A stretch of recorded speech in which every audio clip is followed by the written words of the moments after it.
sou a Bárbara, pelo menos aqui da organização das aulas de sexta-feira, eu acho que vocês devem me conhecer. Sou preceptora da residência de pediatria e, no momento, eu estou nessa função aqui também, né, de fazer essa organização das aulas teóricas. Então, eu vou fazer uma breve introdução ao raciocínio clínico e aí, na verdade, eu até queria explicar para vocês de onde que saiu, assim, essa aula, né? Eu comecei a ficar um pouco assim incomodada com os casos clínicos por videoconferência, porque a gente não estava tendo tanta interação, igual fazia no auditório, que a gente ficava cutucando vocês e estimulando a participação. Então, eu já estava querendo mudar o modelo de raciocínio clínico, e aí eu conversei, né? O Gabriel falou, eu acho legal mesmo, me deu uma dica de alguns vídeos que eram sobre o raciocínio clínico. Conversei com a Thalita, que me indicou um site, que vai estar aqui durante a aula também. E a Érica, que me passou um tanto de bibliografia sobre o assunto. Então, mais uma vez, eu fui incentivada pelo grupo de PSBR. E há tanto que a gente até fez esse logo novo aqui, né, para ser uma inauguração do raciocínio clínico, junto aí com o grupo de PSBR do Hospital Infantil João Paulo II. Então, na verdade, a aula vai ser uma apresentação desse modelo novo, né, e com breves explicações e introduções de conceitos sobre o raciocínio clínico, para que vocês entendam do que a gente está, né, do que a gente está falando e qual que é a proposta aí para vocês apresentarem e participarem dos casos clínicos. Então, né, eu vou mostrando tanto os slides quanto conceitos ao longo dessa aula, tá? Então, o roteiro está dividido aí em 9 partes, e eu vou começar falando sobre erros diagnósticos, para depois a gente entrar no modelo propriamente dito. Então, assim, a gente gostaria muito que a discussão de casos clínicos, né, ela ficasse voltada e que tivesse como foco a discussão do raciocínio clínico, e não uma apresentação teórica de uma aula, né? O que a gente deseja é que vocês façam um exercício compartilhado com os colegas para aplicar essas estratégias que são sistematizadas do raciocínio clínico. E, na verdade, vocês vão perceber que essas estratégias que eu vou apresentar, elas não vão valer só para o modelo de caso clínico, elas vão valer para a prática clínica também. Então, a gente espera que vocês possam aplicar, né, esses conceitos na enfermaria, no PA, na semi-internação e na prática clínica como um todo de vocês. Então, essa primeira parte dos erros diagnósticos, eu queria começar com uma pergunta, assim, provocadora. Você já cometeu um erro diagnóstico? Então, sobre o que a gente está falando, né? O erro diagnóstico são aqueles diagnósticos que são ou equivocados ou aqueles que deixam de ser feitos ou são atrasados, né? Eles ocorrem até 10 a 15%, dependendo das clínicas médicas, assim, né? Por exemplo, na medicina de família, né? Então, varia um pouquinho de cada clínica que você está avaliando, e em números absolutos isso se traduz em 1 a cada 6 diagnósticos, né? Que vai ser errado, só para a gente ter uma noção desse impacto. E, em termos dos pacientes, 1 em cada 3 pessoas já teve uma experiência direta com uma situação de erro diagnóstico. Nos Estados Unidos, eles têm algumas estimativas de que os erros médicos são a terceira causa de morte, perdendo apenas para as doenças cardiovasculares e para as neoplasias. Então, também uma coisa assim, muito impactante. Os erros diagnósticos, eles são divididos em 3 grandes grupos, né? Então, seriam erros sem culpa, que seriam aqueles erros inevitáveis, por exemplo, um paciente que chega comatoso e sem acompanhante, ou uma doença muito rara ainda não descrita, né, então desconhecida. O segundo grande grupo, erros relacionados ao sistema, então que teriam relação com a sua instituição, ou com, por exemplo, uma falha ou uma troca de exames laboratoriais, né, sobrecarga de atendimentos. E o terceiro grande grupo, que são os erros cognitivos, que são falhas no processo de raciocínio, né? Então, por exemplo, um erro de interpretação de testes, um erro na formulação de hipóteses. E desses 3 grandes grupos, quais que vocês acham que são os mais comuns? Então, são os erros cognitivos, né? Então, é sobre isso que a gente vai falar hoje, como que a gente pode interferir nisso e tentar minimizar essa questão de erros diagnósticos. Existe essa estatística aqui de um estudo de 2005, inclusive eu estou citando aqui esse blog Raciocínio Clínico, eu não tenho nenhum conflito de interesse, esqueci de falar no comecinho da aula, né? E esse site é muito interessante, ele tem muito conteúdo bacana em português, Então, assim, depois, se vocês puderem dar uma olhadinha, vale muito a pena. E eu tirei várias informações de lá, vocês vão ver esse linkzinho aí no pé de página.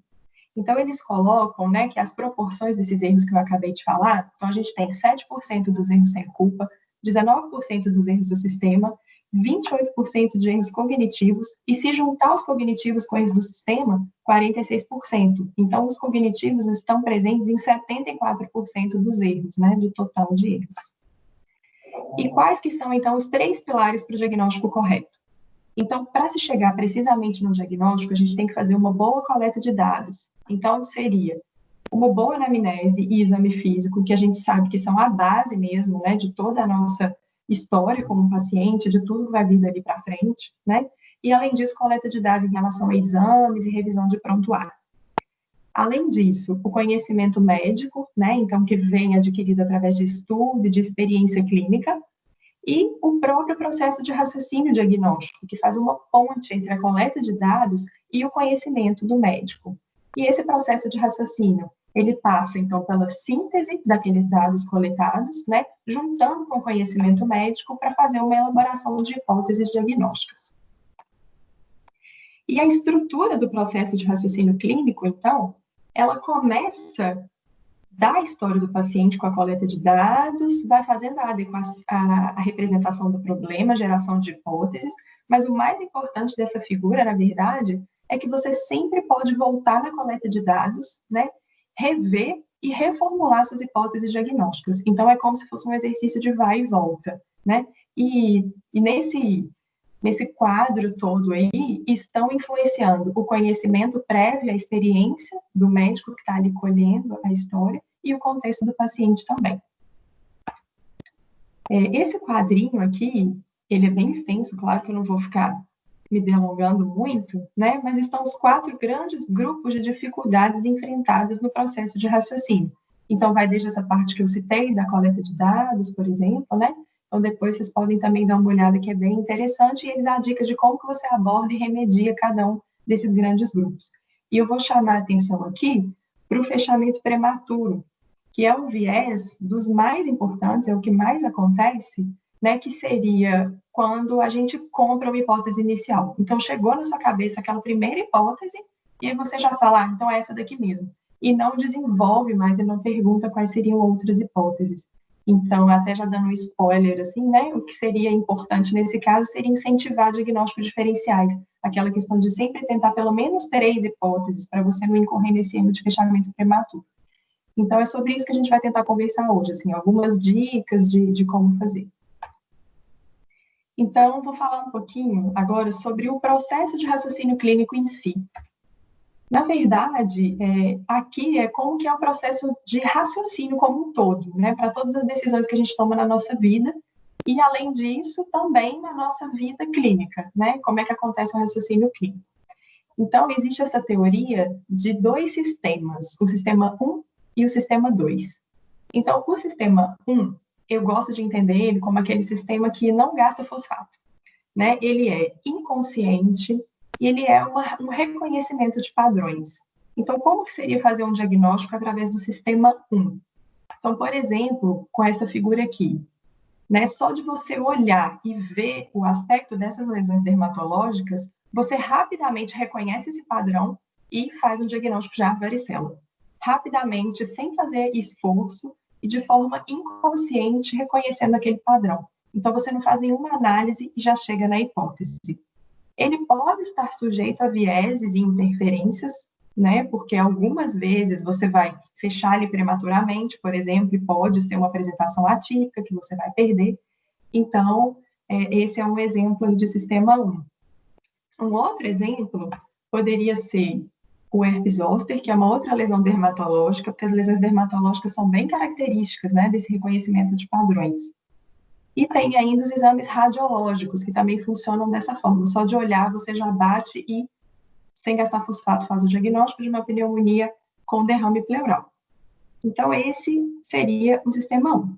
Já o sistema 2, ele é um sistema mais lento e deliberado, ou seja, ele ocorre ali num processo de análise, de reflexão, né? Ele requer um esforço, ele requer atenção, ele é plenamente consciente e ele vai analisando opções, caminhos, ele duvida, ele volta, ele revê, né? Então, qual seria um exemplo?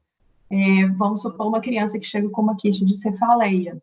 Então, você não vai reconhecer logo um padrão, né? Você não tem um achado patognomônico, é uma incerteza alta, várias possibilidades precisam ser consideradas, então você precisa usar mais o sistema 2. Então, aqui, só mais uma vez comparando os dois tipos de sistema, o sistema 1, então, é aquele que passa pela intuição, mais inconsciente, rápido, reconhecendo padrões, e o sistema 2, que a gente pode falar em metacognição, que seria pensar sobre o pensamento, né? Ele é consciente e é deliberado. Aqui nessa figura, a gente vê, na verdade, os dois sistemas em funcionamento, que é, na verdade, como que ocorre dentro da nossa mente, vamos dizer assim, né? De uma forma representativa. O sistema 1 funciona rapidamente, né? E até mesmo de forma inconsciente, para reconhecer aquele paciente e fazer uma representação mental do caso, por exemplo. E aí entra o sistema 2, fazendo uma análise reflexiva e pensando, será que pode ser mais alguma coisa? Será que eu posso gerar outras hipóteses diagnósticas? Então, esses sistemas, eles interagem entre si.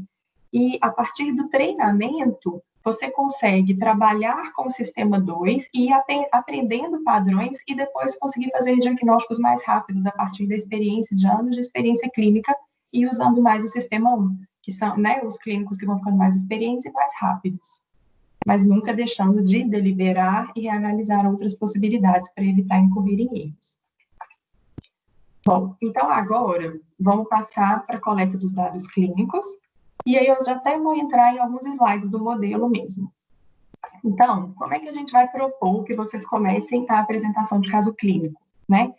Então, seria uma breve descrição do caso, né? Então, por exemplo, essa frase que está escrita aqui: um bebê que chegou no hospital, que está com taquidispneia e foi caracterizado como ficha laranja. Então, primeiro, assim, uma breve informação mesmo, só para jogar, vamos dizer, igual, né, lançar um gancho para a sua plateia. Ela deve ser seguida, então, de um questionamento para os colegas, né? Então, olha, vocês já pensam em alguma coisa? Só com isso? O que poderia ser? E aí a gente convida para vocês colocarem aqui, né, aquelas perguntinhas no formato de quiz interativo, que a gente já tem feito em algumas aulas. Seria interessante, talvez, uma nuvem de palavras, que é o que eu propus aqui, porque cada um pode ir jogando, podem ser várias coisas nesse momento, né? E a gente fazendo uma grande nuvem de palavras. E o apresentador já vai ter pensado, né, já ter feito esse brainstorming, e ele vai organizar essas primeiras grandes hipóteses aí nos esquemas de diagnóstico, né? Então, seria como se ele pegasse aquelas palavras soltas numa nuvem de palavras para organizar, fazendo esses esquemas. Eles são o quê? Né? São listas de etiologias possíveis para um determinado sintoma, ou mesmo para um achado de exame físico, ou para alguma anormalidade laboratorial. Então, nesse caso, a gente está considerando um sinal, né, do exame, que seria taquidispneia aguda. E aí, você categoriza aquelas possibilidades diagnósticas em órgãos e sistemas, que é como está representado aqui. Então, de acordo com o sistema pulmonar, quais causas para taquidispneia aguda? Pneumonia, asma, bronquiolite, pneumotórax, derrame pleural. Dentro do sistema cardiovascular, quais causas para taquidispneia aguda? Então, miocardite, pericardite, arritmias, né? E dentro de miscelânea, poderia ser uma anemia, uma acidose metabólica. Então, aqui é um momento de organização inicial do raciocínio dentro desses padrões, que eu posso escolher órgãos e sistemas, mas que também poderiam ser regiões anatômicas, poderiam ser mecanismos fisiopatológicos da doença, poderiam até ser tipos de micro-organismos infecciosos, por exemplo, vírus, bactéria, fungo, né? Então, seriam formas de categorizar. E depois, então, você começa a apresentar um pouco mais do caso clínico. Então, você começa a fornecer mais informações, então aqui, né, da queixa principal, da história da moléstia atual, e dando destaque para aqueles elementos-chave. Então, por exemplo, eu circulei aqui que é um bebê de 3 meses, que tem sinais gripais há 3 dias, que está com tosse e com dificuldade para mamar, né? Então, isso vai ajudando já a distinguir ali o que pode ser uma possibilidade da outra. Então, aí você continua, história patológica pregressa, algumas outras partes da história, né? Epidemiológica, social, vacinal, e vai sempre destacando o que seriam as palavras-chave. Então, por que a gente vai fazendo assim por etapas e por que ir sinalizando também palavras-chave? Então, eu trouxe aqui mais um exemplo desse blog Raciocínio Clínico, que seria, né? Então, assim, vamos tentar memorizar esse número. Ninguém consegue muito rápido, né? 8, 3, 1, 7, 4, 5, 2, 9, 0. Então, assim, se a gente separar em grupos, então, 831, 745, 290, fica muito mais fácil. E por que isso acontece, na verdade? Então, assim, tem essa lei do 7 mágico, né, que na verdade foi esse psicólogo, George Miller, que publicou esse artigo aqui em 1994, falando sobre os limites da nossa capacidade de processar informações. Então, ele fala da nossa memória de curto prazo, que tem capacidade de processar 7, mais ou menos 2 informações ao mesmo tempo. Então, seriam aí de 5 a 9 informações na memória de curto prazo para ele lidar naquele momento. Então, não adianta você dar muitas informações ao mesmo tempo que a mente não vai conseguir trabalhar com elas. Então, é melhor ir separando em partes o caso clínico e até outras coisas da vida também, mas no caso a gente está falando do caso clínico. E já vai destacando as palavras-chave para que a sua memória vai fazendo ali grupinhos de informações. Então, aqui continuando, né? O exame físico. Então, cada hora uma etapa, igual a gente já fazia mesmo, sempre destacando os achados, até que você volta para aquele esquema diagnóstico inicial, que era super amplo, e a partir dessas informações, você já consegue descartar alguma daquelas hipóteses iniciais. Então, esse meu bebê que eu já contei aqui, eu posso descartar arritmias, posso descartar pericardite, acidose metabólica, e aí você já vai restringindo um pouquinho os seus diagnósticos diferenciais. Você vai começando ali a elaborar essa lista de diagnósticos diferenciais ainda preliminar, vamos dizer, né? Então, a partir daí, você pode perguntar para a plateia. E aí, diante disso, a gente já tem um esboço de diagnósticos diferenciais. Alguém quer pedir algum exame? Exame laboratorial? Exame radiológico?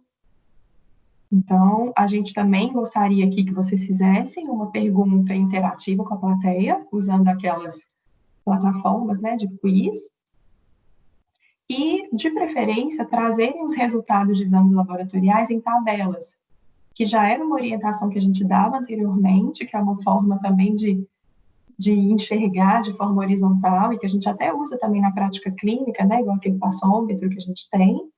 Então, também no caso, é importante fazer isso de forma organizada e, mais uma vez, destacando os exames alterados. Para os exames de imagem, a mesma coisa. E aí a gente vai chegar na lista de problemas, que é uma coisa que a gente já usa também, mas que até eu aprendi, assim, mais detalhes da lista de problemas agora, que eu acho que vão me ajudar bastante quando eu voltar para a enfermaria. Então, o que deve conter numa lista de problemas? Então, ela é uma lista de prioridades, na verdade, né? Que deve incluir todos os aspectos do estado do paciente, tanto do quadro clínico atual, quanto de qualquer faceta da vida dele que seja importante para a sua saúde também no futuro. Então, você vai colocar aqui na lista de problemas tudo que seja um problema realmente, que você vai ter que resolver agora, ou que em algum momento pode impactar a saúde dele. Então, por exemplo, naquele lactente que a gente está tentando fazer um raciocínio para ataque de espineia aguda, eu fiz o exame físico e eu encontrei uma hernia inguinal. Então, a hernia inguinal, ela não vai me ajudar no raciocínio do ataque de espineia aguda, mas ela precisa estar aqui na lista de problemas, porque na hora de dar alta para esse paciente, eu preciso fazer um encaminhamento para cirurgia pediátrica, por exemplo. Então, ela é um problema de futuro aí, de curto a longo prazo, mas então ela fica na lista de problemas, porque tudo que estiver na lista de problemas vai me demandar uma ação, tá? Então, até por isso também, na lista de problemas, não é o lugar de colocar a idade e o gênero do paciente. Aqui a gente coloca só mesmo os problemas. E depois disso, a gente passa para a síntese do caso, que na verdade eu acho que é assim, a parte mais importante dessa aula, e eu acho que é onde os slides vão poder mais ajudar. Então, a síntese do caso, ao contrário da lista de problemas, ela sim vai me determinar quem é esse paciente, né? E a proposta aqui é que com uma frase eu consiga resumir, fazer uma representação do caso daquele meu paciente, de forma que eu esclareça bem objetivamente quem é o paciente e qual é a doença que eu estou me referindo. Então, aqui eu me baseei nesse Strong Diagnosis ou Strong Medicine, que é um canal do YouTube muito interessante também, que foi a indicação do Gabriel. E ele é um professor de Stanford que eu achei brilhante essa parte aqui da síntese do caso que ele fez. Né? Então, ele fala o seguinte, né? Primeiro, vamos descrever quem é o paciente. Como que eu vou fazer? Eu começo falando a idade e o gênero, né? Então, qual que é a sua etnia, qual que é a sua procedência, ele é de zona rural, ele é imigrante, né? E eu vou falar também dos fatores de risco, da sua história pregressa, da sua história social, da sua história familiar, e se ele usa medicamentos prévios. E para descrever a doença, eu vou informar os sintomas que já foram relatados até agora, né? Então, eu vou falar, além de quais eram os sintomas, do padrão temporal desses sintomas. Então, de preferência, eu devo colocar, foi uma tosse subaguda, uma tosse crônica, era uma claudicação intermitente, era uma fraqueza muscular progressiva, né? Então, ele estimula muito que a gente use esses termos, que, na verdade, são o quê? Qualificadores semânticos. Esses qualificadores semânticos, eles têm uma posição de destaque dentro do raciocínio clínico, porque é citado na literatura que quem usa os qualificadores semânticos tem uma alta capacidade de raciocínio clínico, porque consegue sintetizar com esses adjetivos, né, o que aquele paciente possui. Eles são, então, descritores que caracterizam os sinais e sintomas de um paciente, geralmente como pares de opostos, igual vocês podem perceber aqui. E, além disso, para finalizar, qual é a doença? Você finaliza com um resumo dos achados objetivos, né? Então, sinais ao exame físico, achados alterados dos exames laboratoriais e dos exames radiológicos. Então, como que ficaria a minha síntese do caso? Por exemplo, né, nesse exemplinho que eu comecei lá com o lactente jovem, então eu ficaria: quem é o paciente? Um lactente jovem, com 3 meses de idade cronológica, idade gestacional corrigida de 2 meses, com uma história de prematuridade, cardiopatia congênita, e qual é a doença dele, né? Pródromos gripais, início agudo de tosse, com piora progressiva e dispneia constante nos 3 últimos dias, com taquidispneia, taquicardia, crepitações à escuta pulmonar e hipoxemia leve, radiografia de tórax e exames laboratoriais normais. Então, essa frase de resumo, ela não sai do nada, né? Ela tem uma estrutura e uma sistematização por trás dela. E aí a gente vai poder treinar essa síntese do caso a partir dessa orientação. Então, aqui eu pus só um pequeno lembrete que aqui o preceptor é bem fundamental nesse momento, né? Tanto o preceptor que vai orientar a apresentação do caso clínico, quanto na vida mesmo, né? É papel do preceptor nesse momento questionar o residente, falar por que você escolheu esse aspecto para incluir na síntese do caso, por que você priorizou esse aspecto, qual dado clínico, né? Então, aqui é o momento da gente fazer questionamentos e trabalhando na construção dessa síntese do caso. E aí, depois de fazer a síntese do caso, é hora da gente abrir novamente para a plateia, né? Eu propus outra nuvem de palavras, mas vocês podem ficar à vontade, para fazer uma nova interação. Agora que eu organizei melhor o meu raciocínio, vocês pensam em quais diagnósticos? E depois disso, a gente pode sim fazer a nossa lista de diagnósticos diferenciais, né? Então, a lista de diagnósticos diferenciais, ela deve ser feita de forma descendente, de acordo com a probabilidade diagnóstica que você está esperando para aquele seu paciente. Então, aqui, eu coloquei de novo o lembrete de serem no mínimo 3, para a gente evitar incorrer no erro de fechamento prematuro, e a partir daí a gente vai trabalhar um pouquinho melhor essas patologias que a gente incluiu como diagnósticos diferenciais. Então, aqui, algumas perguntas para refletir em relação aos diagnósticos diferenciais, ou mesmo podem ser encaradas como dicas. Né? O que mais poderia ser? Né? Então, assim, se eu fechei prematuramente, eu preciso me perguntar o que mais que pode ser nesse caso. Existe algo que não está se encaixando aqui nessa história, com esse diagnóstico? O que eu não consigo explicar? Com que você está mais preocupado no caso desse paciente? Até dando brecha aí para um feeling, né? Será que esse paciente te preocupa? Ele está com uma cara de estar evoluindo com maior gravidade? É um paciente que você vai ter que passar para o plantão? O que eu preciso lembrar de colocar nos diagnósticos diferenciais para eu não perder um diagnóstico que seja grave, né? É importante lembrar dos diagnósticos graves e que não podem ser esquecidos, porque podem levar a consequências mais drásticas. Como esse paciente faz você se sentir?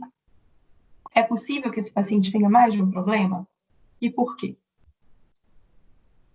Aqui, eu trouxe um app de diagnóstico diferencial.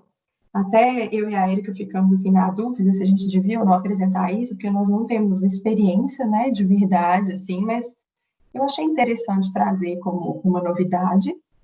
Esse aqui chama Isabel. Ele é da Espanha e ele é um app de diagnóstico diferencial. Então, deixa eu mostrar esse outro slide aqui primeiro. Eu fiz lá um teste nesse app. Então, por exemplo, eu coloquei, a gente escolhe, né, qual que é a idade do paciente. Aí eu escolhi que era um lactente, de qual sexo.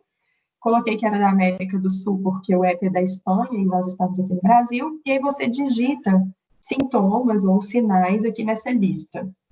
Pode digitar em português, mas aí na hora que você dá o enter, ele coloca em espanhol. Eu escolhi febre, exantema e irritabilidade.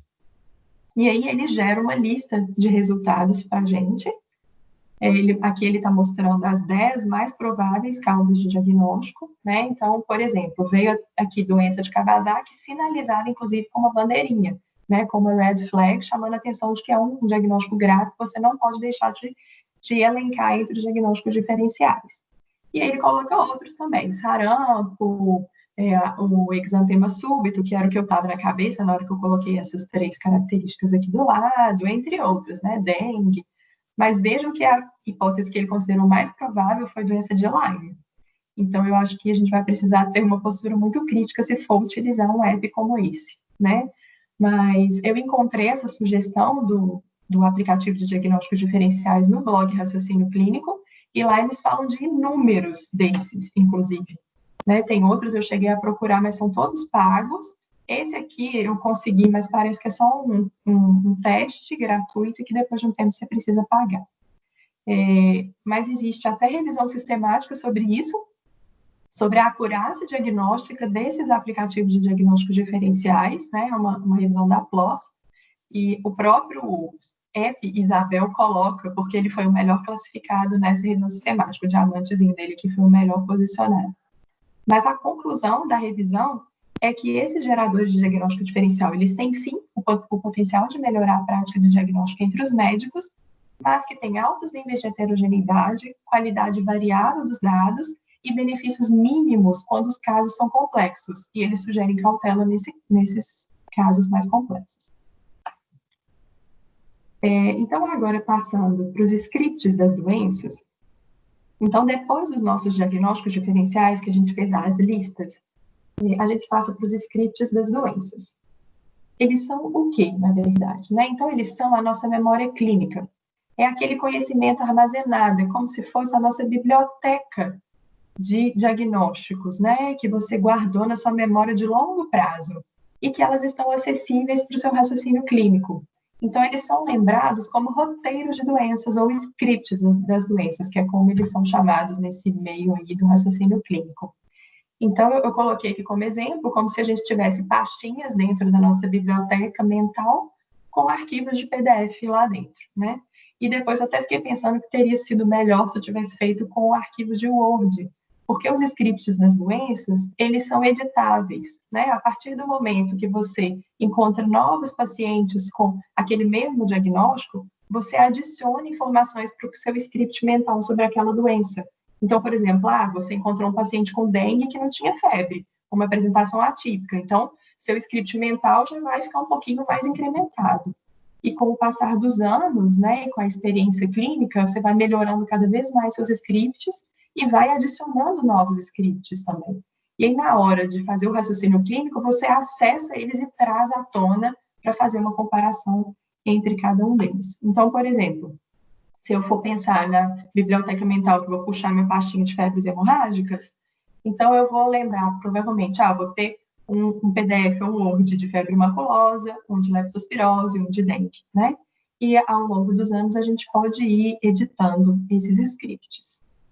Aqui, mais uma vez, desse blog Raciocínio Clínico, eles colocam uma proposta de script da doença, que seria até uma coisa para o aluno ou para o residente preencher depois que ele viu um caso, né? O script verdadeiro não vai ser esse preenchido no papel, o script verdadeiro é o script mental, né? Então, aqui, por exemplo, o script da pertussis que fica lá na sua cabeça, mas que isso daqui ajuda na sistematização do script mental.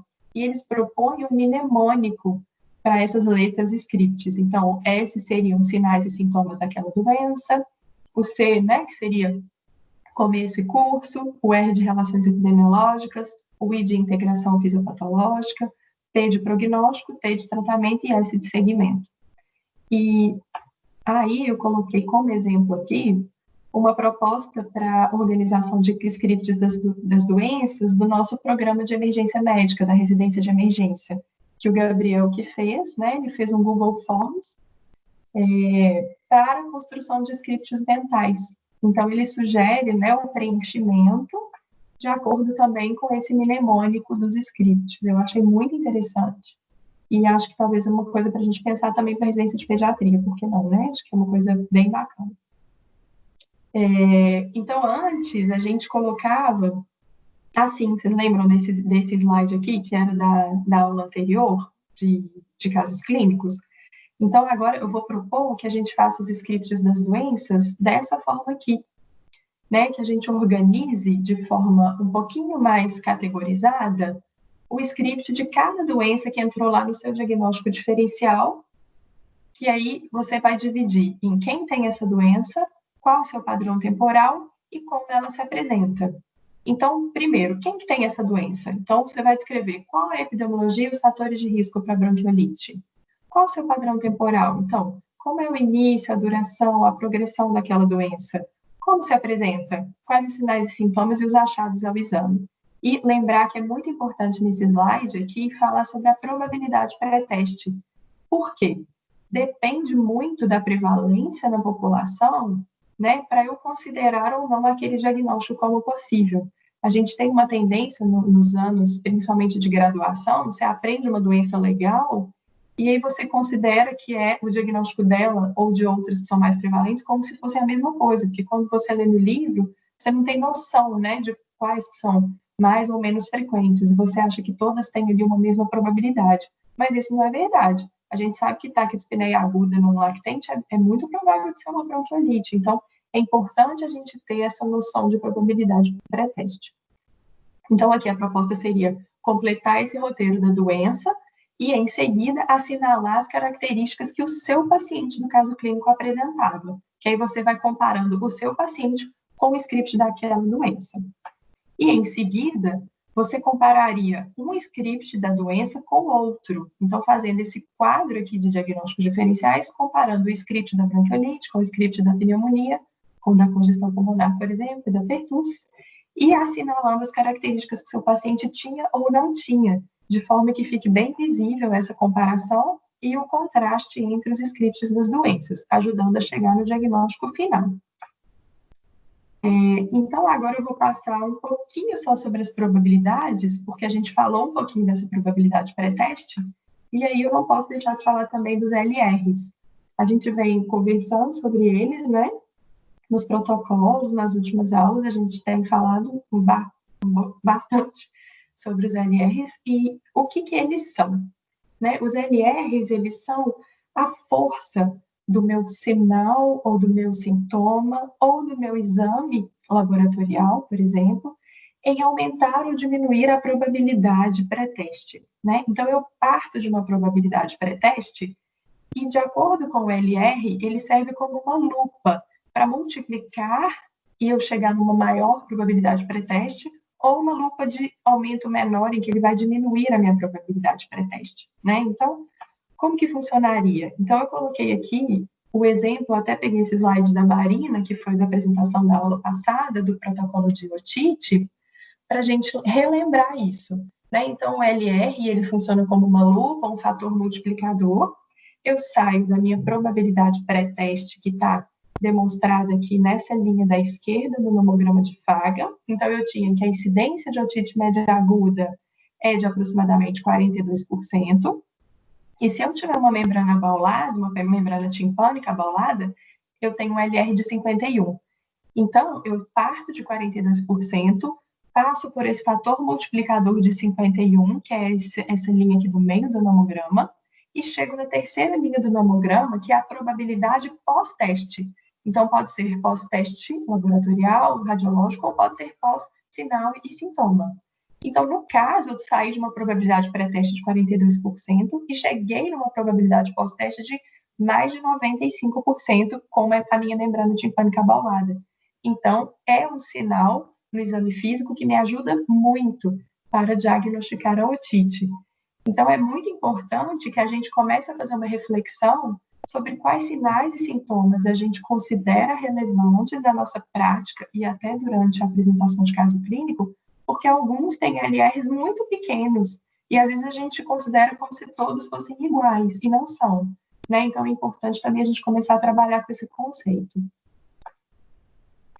E aí, para finalizar o diagnóstico final, o slide não mudou, né? A gente continua com esse aqui, sinalizando qual foi o diagnóstico final, de acordo com essa discussão prévia, né? E quais foram os diagnósticos excluídos. Aí também, em seguida, ficaria o breve resumo dos pontos principais do diagnóstico. Então, só relembrando, né? Que o objetivo da apresentação de caso clínico não é a descrição do diagnóstico que você fez, e sim o processo do raciocínio clínico que te levou a chegar naquele diagnóstico. É isso que a gente pretende enfatizar aqui, né? E não ficar dando uma aula expositiva sobre aquele caso. Claro que você vai apresentar esses pontos interessantes, quais foram os sinais e sintomas, quais são os exames necessários, mas de preferência colocando dados de likelihood ratio, de acurácia de exames, né? Então, assim, não só fazer uma grande aula expositiva, não é isso, fazer uma coisa bem breve, pontual mesmo, e dando um enfoque maior para o raciocínio clínico. Aqui seria um slide para vocês colocarem as mensagens finais de reflexão sobre aquele caso, que são sempre muito importantes também, e que geralmente são lindas. E era isso que eu tinha para falar. Eu espero que tenha ficado claro, assim, nossa proposta. Eu acho que está todo mundo bem animado com essa nova ideia. Eu acho que isso foi só um pequeno, assim, esboço no início. Acho que tem muita coisa para estudar pela frente, para a gente aprender juntos.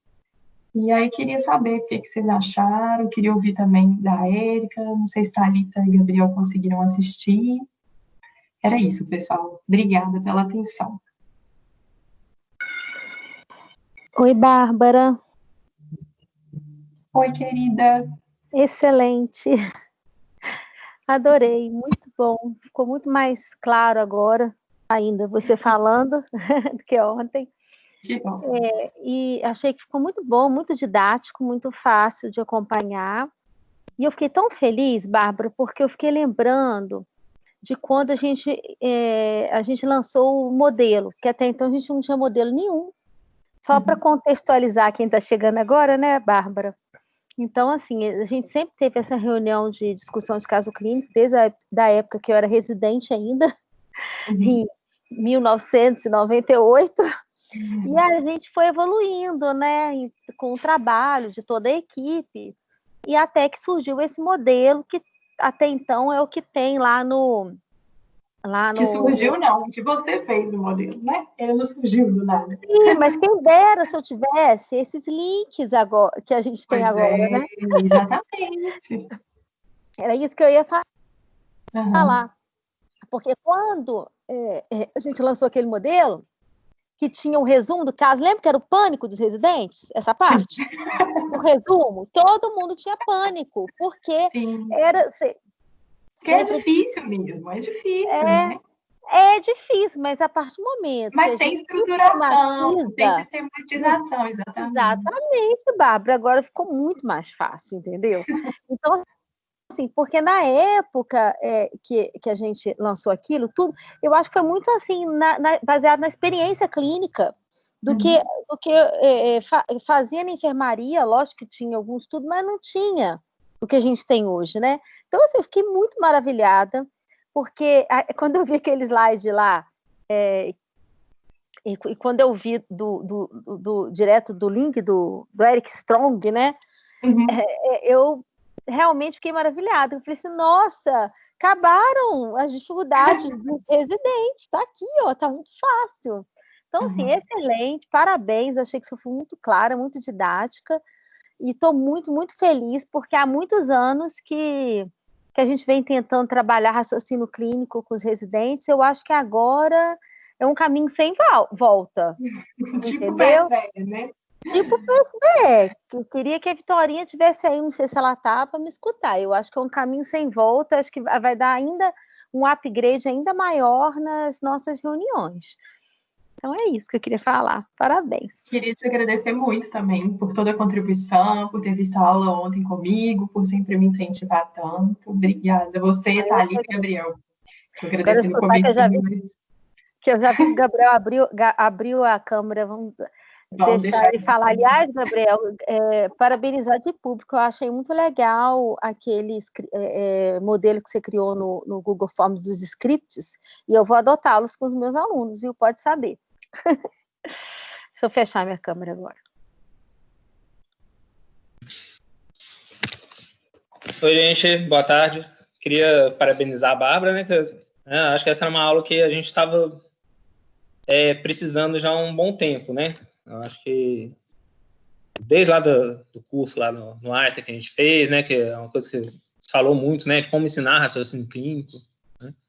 Eu acho que muito do que a gente aprende de raciocínio clínico é meio que na observação, meio observação de bons exemplos e meio intuição, e que tem que ter também, né? Mas há uma ciência por trás disso, né? Há um roteiro, uma sistematização, né? E eu queria ter tido essa aula lá no 5º período, né? Então,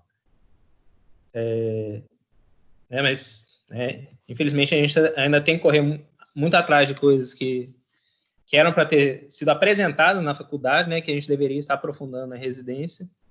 E que bom que a Bárbara fez uma aula tão completa, né?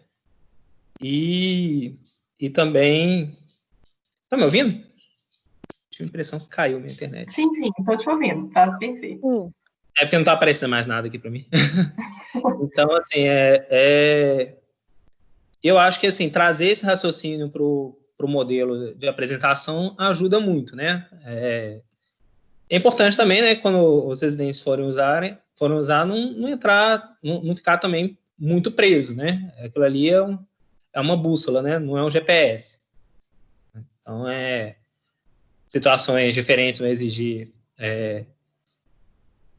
informações diferentes, né? Isso é uma coisa que eu me preocupo muito. Adaptações, né? Essa questão é uma coisa que eu me preocupo muito porque a emergência é onde se mais erra, né? A maior parte dos erros de diagnóstico estão na emergência por vários motivos, né? Assim, é um fluxo de pacientes que é imprevisível, né? Já tem uma imprevisibilidade, apesar independente dos problemas sistêmicos, né? Do sistema de saúde, né? Mas ainda tem eles por cima. Hoje eu estava até conversando com um residente, né? Na emergência você não escolhe a hora que o paciente vai chegar, né? A gente está aqui sem nenhum paciente, pode chegar 2 emergências ao mesmo tempo. Isso não é um problema do sistema, isso é um problema da própria rotina, né? Os pacientes chegam, né, muitas vezes com um quadro muito agudo, muito ainda indiferenciado, né? E isso, né, leva a gente ao erro, e além dos viés cognitivos, né? E, a Bárbara já mostrou aí o quanto eles são prevalentes e o quanto, né? E também a gente não ouve falar deles, né? Eu fui ouvir essa expressão já eu já tinha 6 anos de formato. Né? Então, se a gente não fala sobre eles, a gente não conhece eles, a gente não consegue evitar, né? Mesmo sabendo já é difícil, né? Mas é isso, né? Eu acho que foi excelente a aula, né? Que bom que a vai estar disponível para todo mundo. E acho que a gente vai dar mais um grande empurrão aí nas sessões clínicas, né? Excelente. E a Letícia vai começar semana que vem, né? Vai apresentar pela primeira vez o modelo com a Érica, né, Érica? Bárbara, também quero manifestar um pouquinho. Claro que eu tinha que estar aqui, claro que eu tinha que participar dessa aula, até mesmo porque, para quem eu pude, eu fiz bastante propaganda, achei que ela foi pouco divulgada, porque eu estava querendo muito que esse tema realmente já começasse a fazer parte da nossa rotina, né? Eu sinto que para os residentes está sendo muito bom entrar em contato com esses conceitos, com essa sistematização, né? Agora, eu acho isso essencial que comece a fazer parte da vida dos preceptores também. Então, eu ficaria muito feliz se isso tudo chegasse até os preceptores para que pudesse ser uma parceria.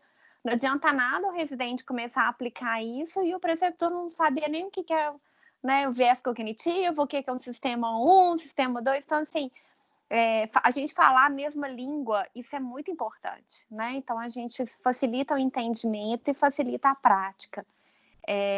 Os scripts, né? Eu, assim, hoje mesmo eu conversei com a turma de residentes que estava comigo lá no PA, incentivando que a gente pudesse realizar mais esses scripts, que são realmente a base para o raciocínio clínico, né? A partir deles a gente também vai começando a conhecer mais, e aí a gente vai reconhecer mais também, né?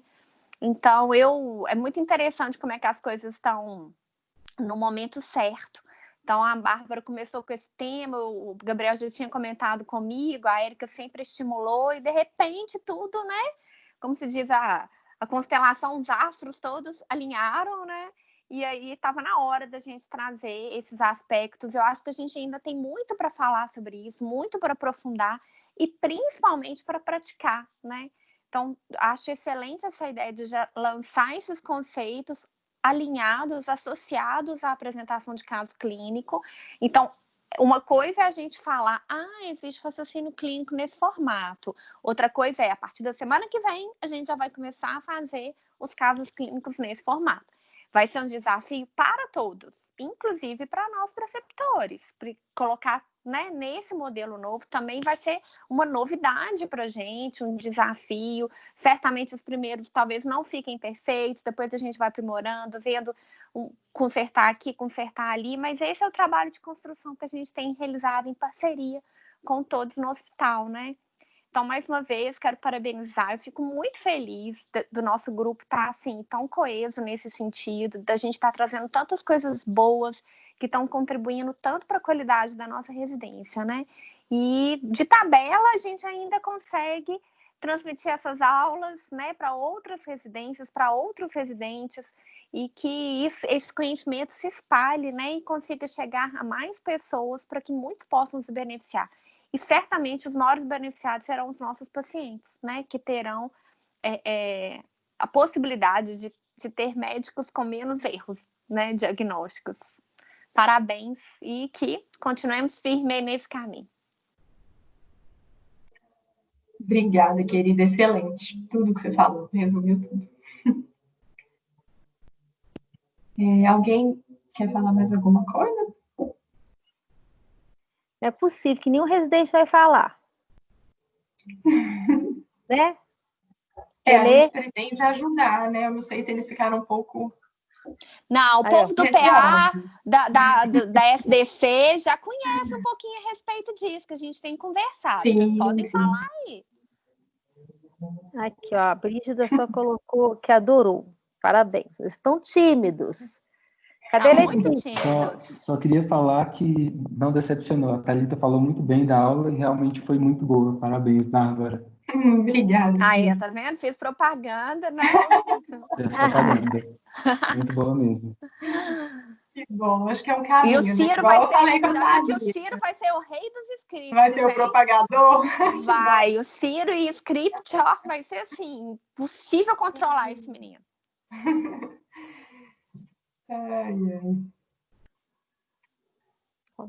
Cheio de mensagens, Bárbara, no chat. O Ciro mandou script da S2, adorei.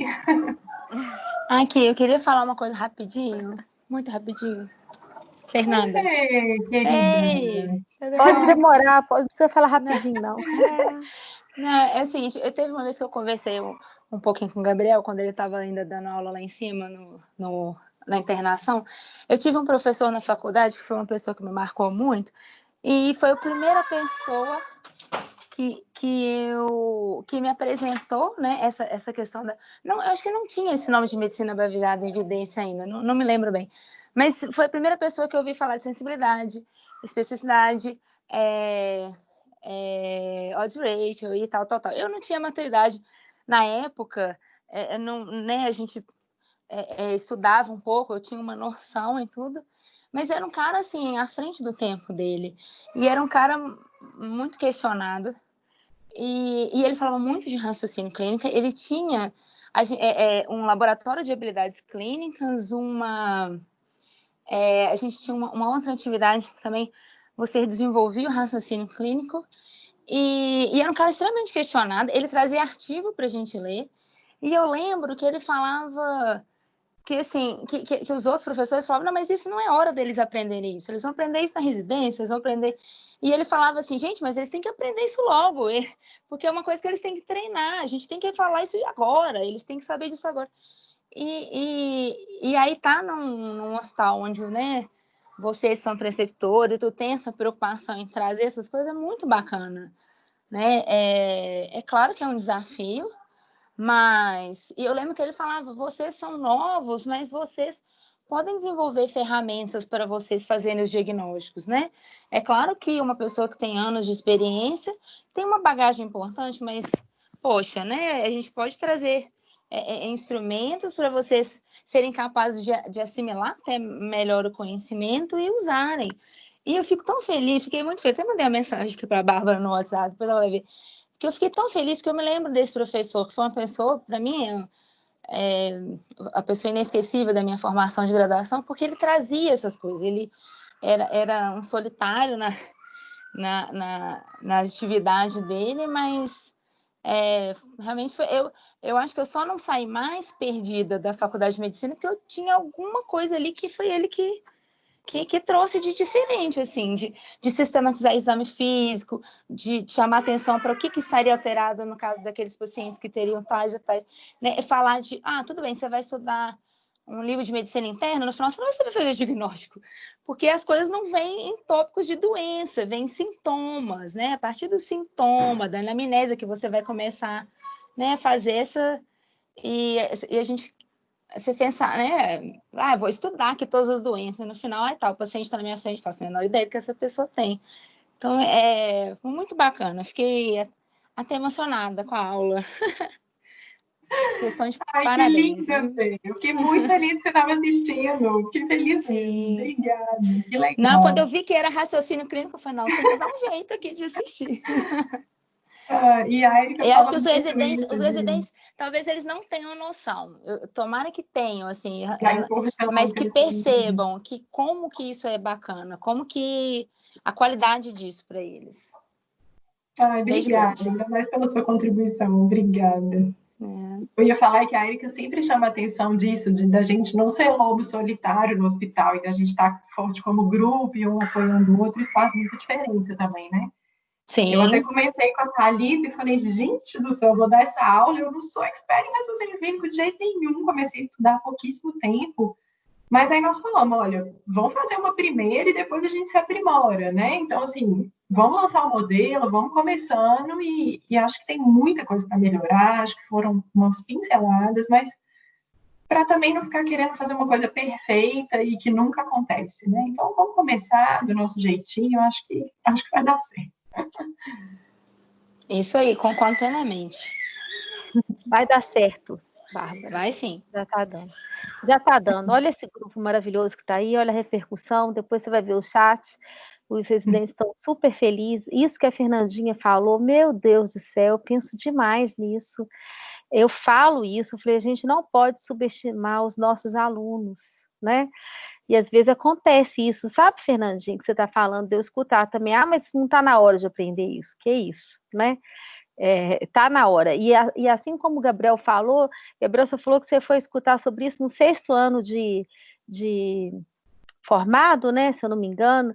Olha, você foi feliz, viu? Eu demorei muito mais para escutar sobre isso, sobre raciocínio clínico. Eu já fazia isso há muitos anos, intuitivamente, como preceptora, quando eu fui ver que existem formas sistematizadas de fazer aquilo que eu fazia intuitivamente. Óbvio que quando você tem uma forma sistematizada, você consegue reproduzir isso de uma forma mais consistente e mais eficiente. É muito diferente quando você faz intuitivamente, faz toda a diferença. Então, eu sou super fã desse estudo do raciocínio clínico, da sistematização, para que a gente possa ter uma forma mais consistente de ensinar, de aprender e de praticar mesmo o raciocínio clínico. É isso.